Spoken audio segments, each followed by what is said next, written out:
You've probably heard the old Harvard Business Review quote, "Culture eats strategy for lunch." That line's been floating around boardrooms for decades now, and it's never been more relevant than in healthcare, especially when two or more medical groups decide to merge. Because here's the truth. You can have the best financials, a perfect legal structure, a slick shared EHR, and a promising growth strategy. But if the cultures of the merging groups don't align, or worse, actively clash, none of that matters. Welcome to Medical Money Matters, the podcast where you can find experts, answers, and resources so that you can achieve mastery over the financial and business aspects of your practice. Hello, everyone. I'm your host, Jill Arena. I began my career in accounting and finance, and I have more than 30 years of experience running medical groups. I own and operate a national healthcare consulting and revenue cycle company, and I am the author of Physician Heal Life Financial Self.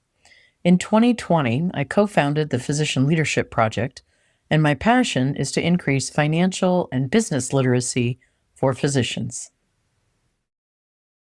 Episode 125, When Groups Merge, but Their Cultures Don't. Welcome back to Medical Money Matters, where we dig into the business realities of healthcare, from strategy to staffing to leadership and beyond. If you're part of a medical group that's ever been through a merger, or even just considered one, today's episode is going to hit close to home. We're diving into a topic that doesn't always make the due diligence checklist, but it absolutely determines the long-term success or failure of any group merger culture. You've probably heard the old Harvard Business Review quote, "Culture eats strategy for lunch." That line's been floating around boardrooms for decades now, and it's never been more relevant than in healthcare, especially when two or more medical groups decide to merge. Because here's the truth. You can have the best financials, a perfect legal structure, a slick shared EHR, and a promising growth strategy. But if the cultures of the merging groups don't align, or worse, actively clash, none of that matters. Your strategy won't survive the day-to-day behavior of people who don't trust each other, don't communicate well, and don't feel seen in the new reality. So, in this episode, we're unpacking what culture really means in medical groups, the massive cost of not addressing culture in mergers, real-world examples of what can go wrong, and how to lead through a culture integration intentionally and successfully. Let's start by defining what we mean when we talk about culture. In a medical group, culture isn't just what's written in your values statement or in your mission. It's how people actually behave. It's what gets rewarded and what gets quietly ignored. It's how decisions are made, how conflict is handled, how communication flows or doesn't. It's the subtle cues that tell people what's safe, what's respected, and what's expected. It's how your team responds when someone speaks up in a meeting. It's whether physicians are empowered or micromanaged. It's whether administrators are seen as partners or as obstacles. Culture is the rhythm of the organization. And when two different rhythms are forced to play in unison without preparation, the result is discord. Think about this. One group is collaborative, patient-centered, maybe even consensus-driven. The other is more top-down, focused on metrics and margin. On paper, they're both successful. Together, they could be even stronger. But unless someone names and navigates the cultural gap, friction is inevitable. And here's the kicker. Most medical groups don't talk openly about culture during merger discussions. The focus tends to be on billing systems, EHRs, compensation models, maybe even governance structures. And that makes sense. It's the measurable stuff. But culture? That's where the silent failures begin. Let's talk about the costs. It starts quietly. A physician who used to love their work is now disengaged. A staff member who used to go the extra mile starts doing the bare minimum. An administrator finds themselves constantly mediating interpersonal conflict. Patients start feeling the ripple effects through reduced morale and longer wait times. And leadership meetings become more about damage control than forward momentum. Culture clashes can lead to significant staff and physician turnover. They slow down decision-making, derail strategic priorities, and create toxic pockets of resentment. We consulted with one group that had just completed what looked like a perfect merger on paper. The financials aligned, the geographic expansion made sense, the combined specialties offered great synergies. But within 6 months, morale was tanking. One group had a deeply physician led culture, flat structure, lots of peer input. The other had a corporate style governance with strict admin oversight and clear lines of authority. Neither was inherently wrong, but no one had the conversation about how those philosophies would be reconciled. And what emerged was confusion, resentment, and ultimately a complete breakdown in trust. It took this group nearly 2 years to stabilize, and they lost several top physicians in the process. That is the power of culture. And that's why the old saying is true: culture eats strategy for lunch.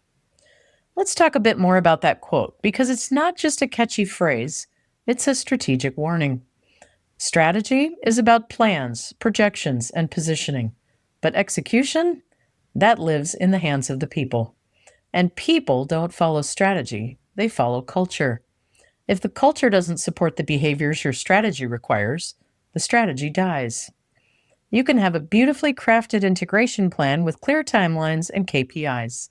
But if your newly merged teams don't feel aligned, don't trust each other, or don't understand the why behind the changes, they'll resist, actively or passively.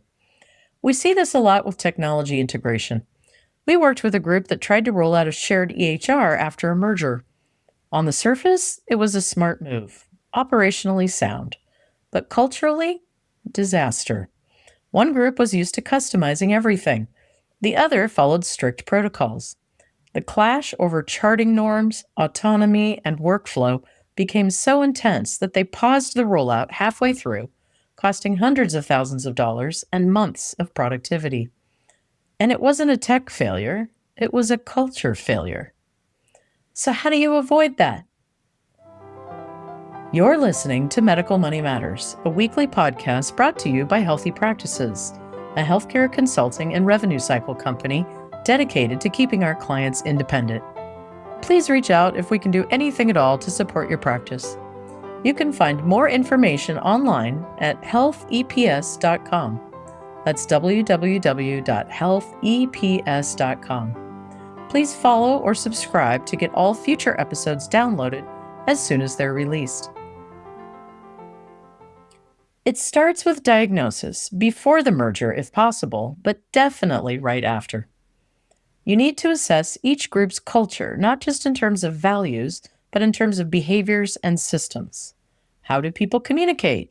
How are conflicts resolved? What does leadership look like? What kind of behavior gets rewarded? This is where structured cultural assessments come in.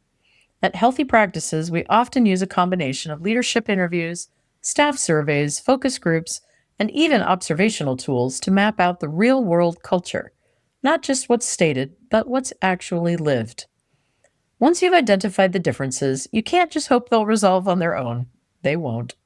You have to lead through them intentionally. Here's what effective cultural integration looks like in a medical group. First, you've got to name it to tame it. Be explicit about the cultural differences. Put them on the table. Acknowledge what each group brings to the table and where the friction might lie. Transparency is the antidote to resentment.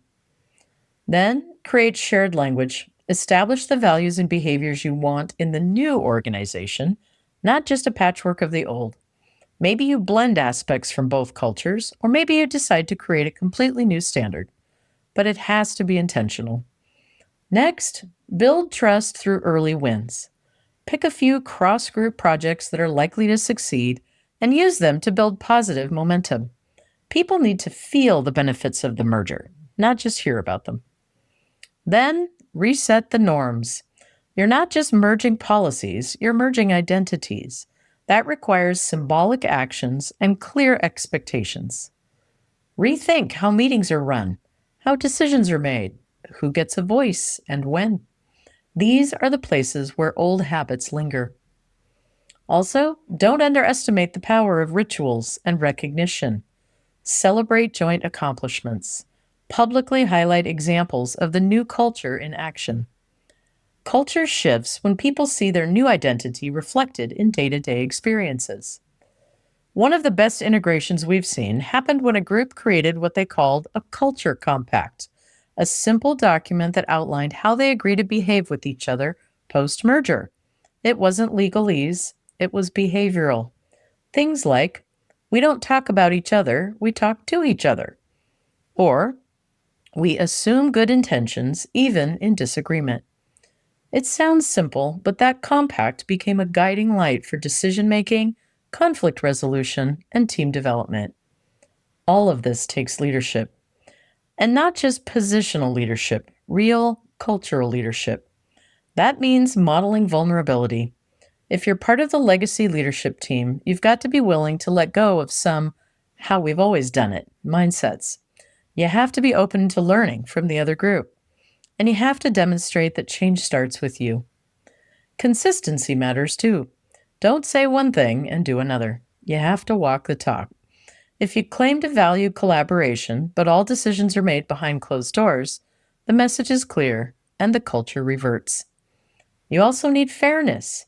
Culture wars often flare up when one group feels like the acquirer and the other group feels like the acquired. Even in technically equal mergers, one group's systems, language, or leaders can dominate. Be intentional about creating equity, not just in pay or governance, but in voice and influence. And if all of this sounds overwhelming, that's okay. Culture integration is hard work. That's why many medical groups bring in outside support to help guide the process. You'll benefit from some help in navigating the messy middle of merger integration, not just the business side, but the human side. We've seen firsthand how intentional culture work can transform not just the merger, but the future of the group. So let's wrap this up. If your group is considering a merger, or if you're already living in the aftermath of one, here's the big takeaway. Culture isn't the soft stuff. It's the hard stuff that shapes everything else. You can't execute strategy in a culture that doesn't support it. And you can't build trust in a culture that hasn't been intentionally shaped. But you can lead through it with clarity, humility, and commitment. Diagnose the differences, align on a shared vision, lead with consistency. And remember, culture is happening whether you shape it or not, so you might as well shape it well. Thanks for tuning in to Medical Money Matters. If this episode sparked something for you, or if your group is navigating a merger right now, reach out to us at Healthy Practices. We'd love to support you with a cultural diagnostic or help you build your integration roadmap. Until next time, lead well. At Healthy Practices, we know that compliance can feel overwhelming. The rules change constantly, the risks and penalties are real, and most clinics don't have the time or in-house expertise to stay on top of it all. That's why we've developed a range of subscription-based compliance services to meet you exactly where you are.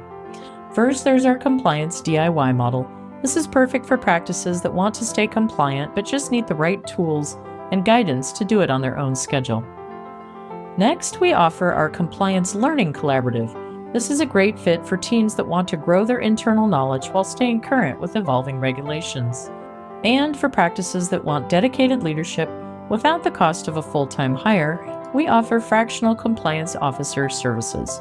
One of our experts partners closely with your practice, acting as your go-to compliance resource. From audits to staff training, from policy updates to incident response, we've got your back without blowing your budget. To learn more, visit healtheps.com or reach out directly. We'd love to help you build a smarter, safer, and more resilient practice.